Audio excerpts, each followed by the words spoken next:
रामराजे नाईक निंबाळकरांचे अजितदादांची साथ सोडण्याचे संकेत।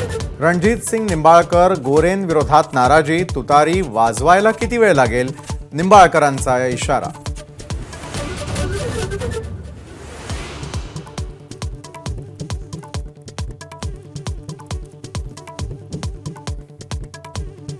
तानाजी सावंत गणेश हाकेंवरून अजित पवारांची शिंदे आणि फडणवीसांकडे नाराजी।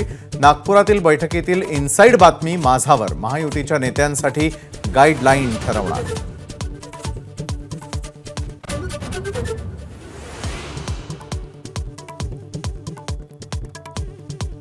महायुतीचं जागा वाटप 10 दिवसात जाहीर करणार, चंद्रशेखर बावनकुळेंची माहिती।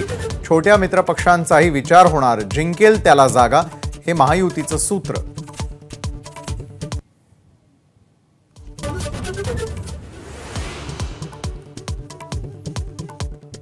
महायुती सरकार विरोधात महाविकास आघाडीचं जोडेमारो आंदोलन।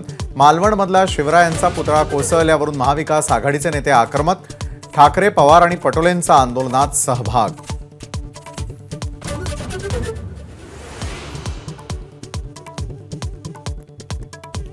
मोदी सांगतात, पवारांचं बोट धरून राजकारणात आलो, मला माझ्या बोटाची काळजी वाटते। शरद पवारांचा पंतप्रधान मोदींना टोला।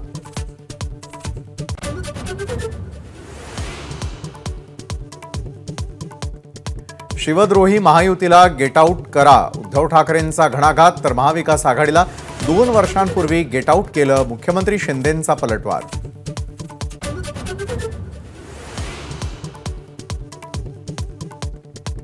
मध्य प्रदेशात शिवरायांचा पुतळा पाडला, कर्नाटकात पुतळा हटवला तेव्हा उद्धव ठाकरे का गप्प बसले, फडणवीसांचा सवाल। तर विकास कामं सोडून राजकारण करतात, अजितदादांचाही निशाणा।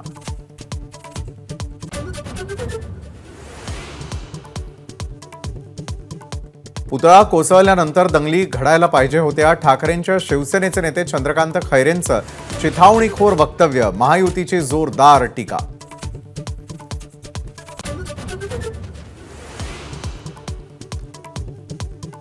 राज्यभरामध्ये भाजपचंही महाविकास आघाडीला प्रत्युत्तर आंदोलन, पण बडे नेते आंदोलनापासून दूरच। शिवद्रोही आपल्या विरोधात रस्त्यावरती उतरल्यात, ठाकरेंचा टोला।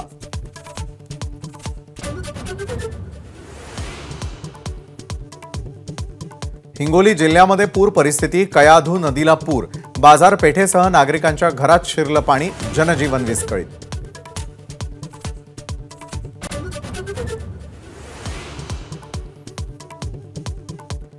जालना, यवतमाळ, हिंगोलीसह परभणीमध्ये तुफान पाऊस, वर्धा नदीला पूर, तर पैनगंगा नदीनं धोक्याची पातळी ओलांडली। मराठवाडा विदर्भाला जोडणारा धनोडा पूल पाण्याखाली।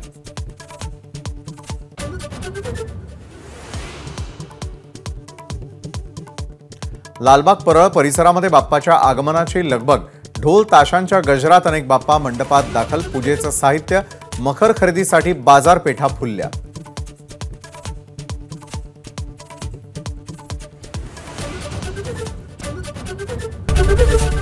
एबीपी माझा, उघडा डोळे बघा नीट।